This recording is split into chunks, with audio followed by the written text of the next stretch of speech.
The Capitoline Hill, between the Forum and the Campus Martius, is one of the Seven Hills of Rome. It was the citadel of the earliest Romans. The name capital seems to have meant dominant height, although ancient tradition places its origin in caput. By the 16th century, Capitolinus had become Capitolino in Italian, with the alternative Campidoglio stemming from Capitolium, one of the three major spurs of the Capitolinus. The Capitoline contains few ancient ground-level ruins, as they are almost entirely covered up by medieval and Renaissance palaces that surround a piazza, a significant urban plan designed by Michelangelo. The English word capital derives from Capitoline. Capitol Hill in Washington, D.C., is widely assumed to be named after the Capitoline Hill, but the causation is not crystal clear.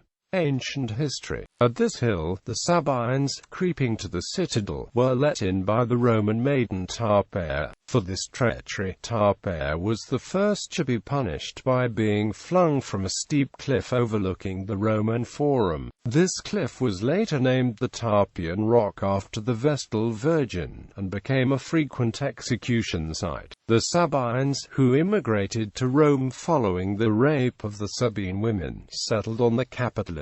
The Vulcanal, an 8th century BC sacred precinct, occupied much of the eastern lower slopes of the Capitoline. At the head of what would later become the Roman Forum, the summit was the site of a temple for the Capitoline Triad, started by Rome's fifth king, Tarquinius Priscus, and completed by the seventh and last king, Tarquinius Superbus.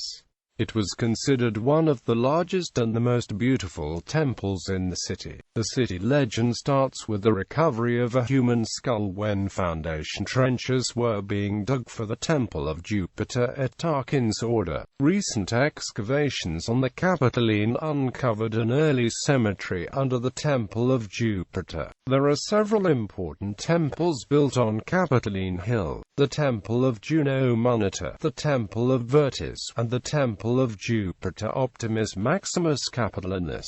The Temple of Jupiter Optimus Maximus Capitolinus is the most important of the temples. It was built in 509 BC and was nearly as large as the Parthenon. The hill and the Temple of Jupiter became the symbols of Rome, the capital of the world. The Temple of Saturn was built at the foot of Capitoline Hill in the western end of the Forum Romanum. When the Semons Gauls raided Rome in 390 BC after the Battle of River Aralia, the Capitoline Hill was the one section of the city to evade capture by the barbarians, due to its being fortified by the Roman defenders. According to legend, Marcus Manlius Capitolinus was alerted to the Gallic attack by the sacred geese of Juno, when Julius Caesar suffered an accident during his triumph, clearly indicating the wrath of Jupiter for his actions in the civil wars. He approached the hill and Jupiter's temple on his knees as a way of averting the unlucky omen. Vespasian's brother and nephew were also besieged in the temple during the year of 4 emperors.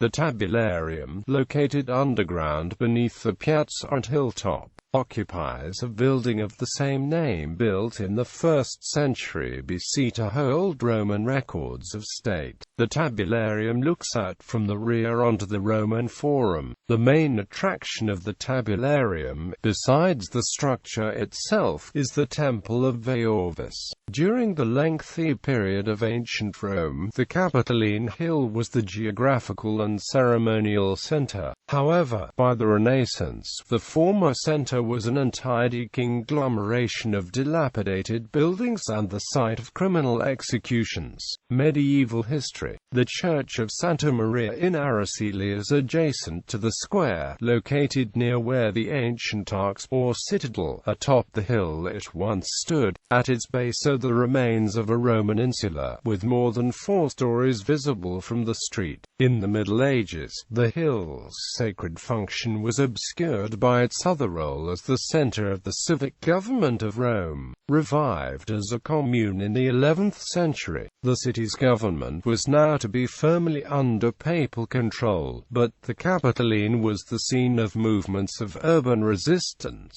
such as the dramatic scenes of Cola di Rienzo's revived Republic. In 1144, a revolt by the citizens against the authority of the Pope and nobles led to a senator taking up his official residence on the Capitoline Hill. The senator's new palace turned its back on the ancient Forum, beginning the change in orientation on the hill that Michelangelo would later accentuate. A small piazza was laid out in front of the senator's palace, intended for communal purposes. In the middle of the 14th century, the Guild's Court of Justice was constructed on the southern end of the piazza. This would later house a conservatory in the 15th century.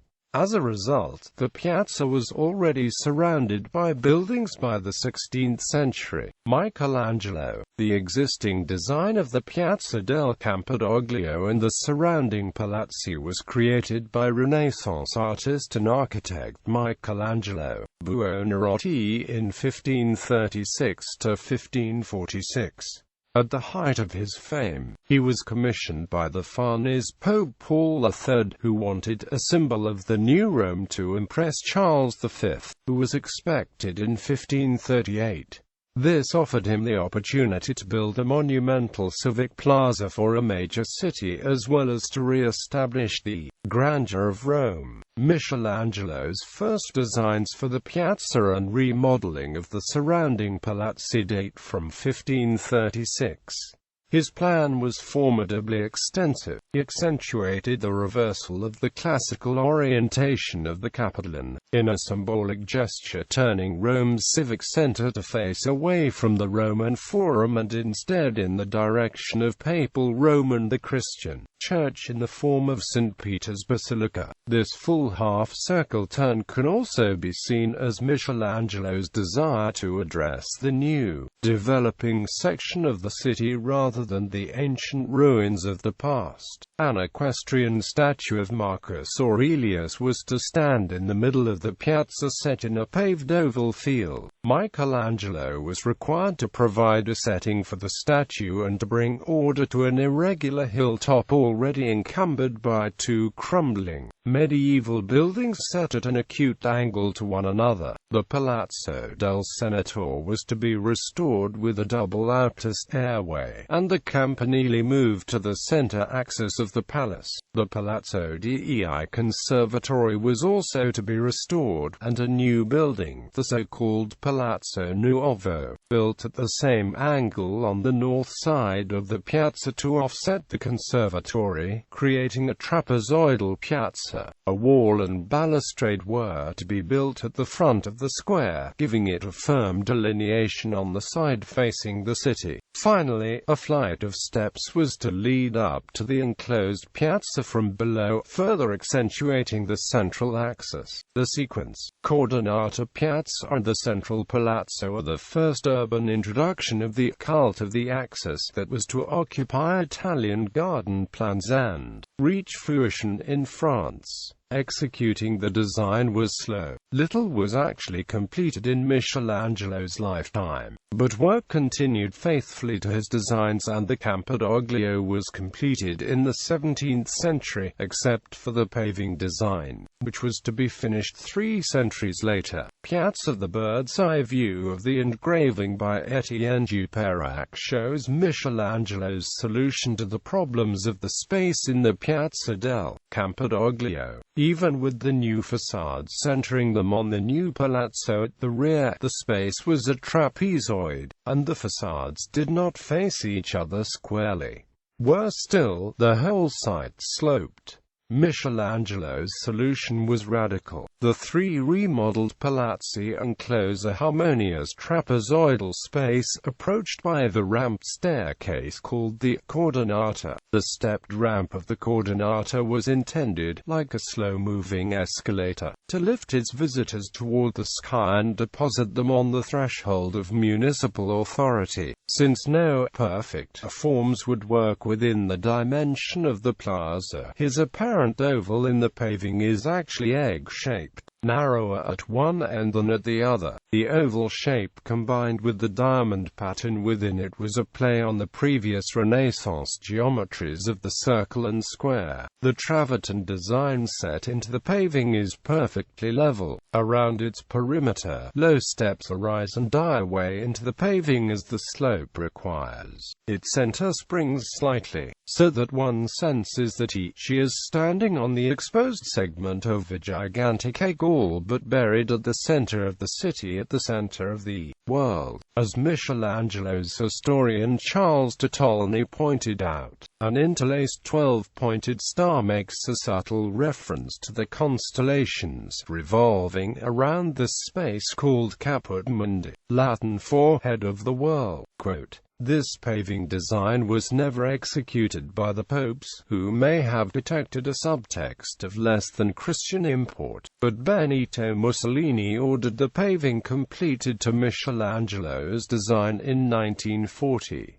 Michelangelo looked at the center to find a solution to the Capitolinus order. The statue provided a center and a focus. The buildings defined the space, and it is this space, as much as the buildings, that is the impressive achievement of the Capitoline complex. It is a giant outdoor room, a plaza enclosed and protected but open to the sky and accessible through 5 symmetrical openings. Axiality and symmetry govern all parts of the Campidoglio. The aspect of the piazza that makes this most immediately apparent is the central statue, with the paving pattern directing the visitor's eyes to its base. Michelangelo also gave the medieval Palazzo del Senatore a central campanile, a renovated facade, and a grand divided external staircase. He designed a new facade for the colonnaded Palazzo.The Conservatory and projected an identical structure, the Palazzo Nuovo, for the opposite side of the piazza.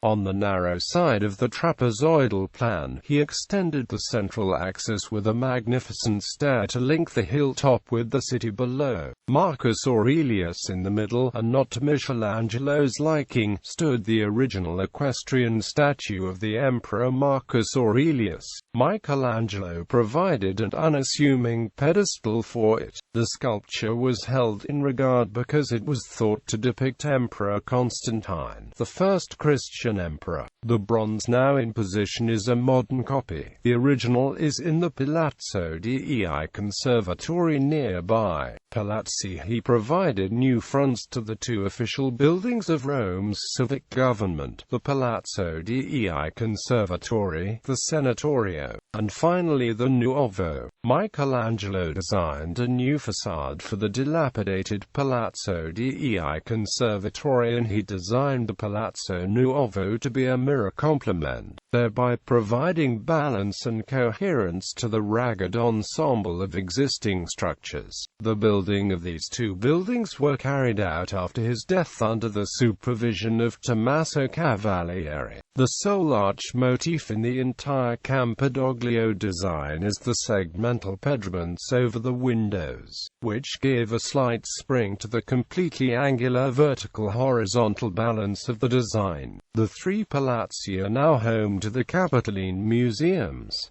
Palazzo Clementino, adjacent and now serving as an annex to the Palazzo.The Conservatory, is Palazzo Clementino. Here, short-term exhibitions are held. The palazzo was built between 1576 and 1583 by Gregory Canonico for Gian Pietro Caffarelli II. Until the cessation of World War I, the palazzo served as the German embassy to Rome. Following the war, it was claimed by the Comune di Roma, which demolished a large section of the palazzo's east wing to create the Caffarelli Terrace.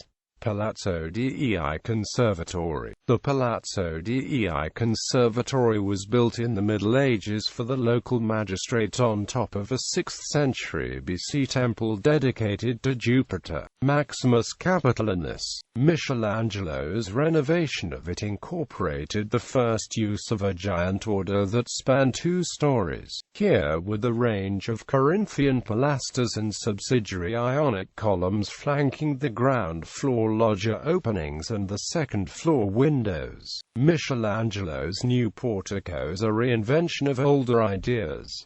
The portico contains entablatures and a flat, coffer-like ceiling. The entablatures rest on columns set at the front of each bay, while matching half-columns stand against the back wall. Each pilaster forms a compound unit with the pier and column on either side of it. Colossal pilasters set on large bases join the portico and the upper story. All of the windows are capped with segmental pediments. A balustrade fringing the roof emphasizes the emphatic horizontality of the whole against which the vertical lines of the orders rise in majestic contrast. The verticality of the colossal order creates the feeling of a self-contained space, while the horizontality of the entablatures and balustrades emphasize the longitudinal axis of the piazza. The palazzo's facade was updated by Michelangelo in the 1530s and again later numerous times. In Rome, the portico of the Palazzo.The Conservatory sheltered offices of various guilds. Here disputes arising in the transaction of business were adjudicated, unless they were of sufficient importance to go before a communal tribunal, such as that of the Conservatory. It was a natural place for such activity. Until the 1470s, the main market of the city was held on and around the Campidoglio, while cattle continued to be taxed and sold in the ancient Forum located just to the south. Palazzo del Senatore. Built during the 13th and 14th centuries, the Palazzo Sanatorio stands atop the Tabularium, which had once housed the archives of ancient Rome. Paperino blocks from the Tabularium were reused in the left side of the palace and a corner of the bell tower. It now houses the Roman City Hall. Its double ramp of stairs was designed by Michelangelo. This double stairway to the palazzo replaced the old flight of steps and 2-storied loggia, which had stood on the right side of the palace. The staircase cannot be seen solely in terms of the building to which it belongs, but must be set in the context of the piazza as a whole. The steps, beginning at the center of each wing, move gently upward until they reach the inner corner, level off and recede to the main surface of the facade. They then continue in unbroken stateliness toward each other, converging on the central doorway of the second story. This interruption of the diagonal line and the brief inward change of direction both absorbs the central axis and links the 2 sides. The fountain in front of the staircase features the river gods of the Tiber and the Nile as well as di Roma. The upper part of the facade was designed by Michelangelo with colossal Corinthian pilasters harmonizing with the 2 other buildings. Its bell tower was designed by Martino Longhi the Elder and built between 1578 and 1582. Its current facade was built by Giacomo della Porta and Girolamo Rainaldi. Palazzo Nuovo, to close off the piazza's symmetry and cover up the Tower of the Araceli. The Palazzo Nuovo, or New Palace, was constructed in 1603, finished in 1654, and opened to the public in 1734. Its facade duplicates to that of Palazzo.The Conservatory. In other words, it is an identical copy made using Michelangelo's blueprint when he redesigned the Palazzo.The Conservatory a century earlier. Balustrade. A balustrade, punctuated by sculptures atop the giant pilasters, capped the composition, one of the most influential of Michelangelo's designs. The 2 massive ancient statues of Castor and Pollux that decorate the balustrades are not the same as those posed by Michelangelo, which now are in front of the Palazzo del Quirinale. Coordinata. Next to the older and much steeper stairs leading to the Araceli, Michelangelo devised a monumental wide ramped stair, gradually ascending the hill to reach the high piazza, so that the Campidoglio resolutely turned its back on the Roman Forum that it had once commanded. It was built to be wide enough for horse riders to ascend the hill without dismounting. The railings are topped by the statues of two Egyptian lions in black basalt at the base and the marble renditions of Castor and Pollux at their top.